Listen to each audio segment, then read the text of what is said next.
What do you reckon is the highest level of ground motion ever recorded due to an earthquake? That level of ground motion is going to be in acceleration because that's the type of sensors we use to record really strong motion, more than 1G. So that means that things were flying off the ground. That's a bit of an issue. When things are flying off the ground, you're no longer measuring the ground motion. So that's why we have to bolt our sensors to the ground.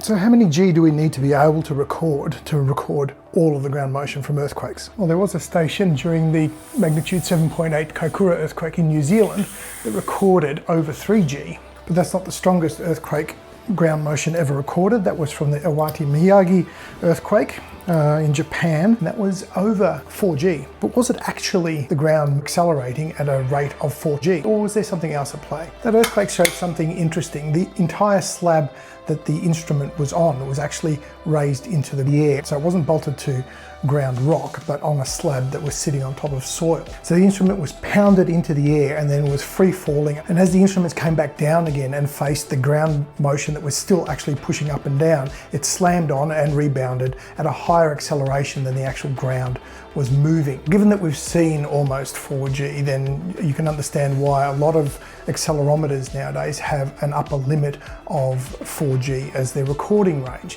And that also gives enough sensitivity to still record very small events.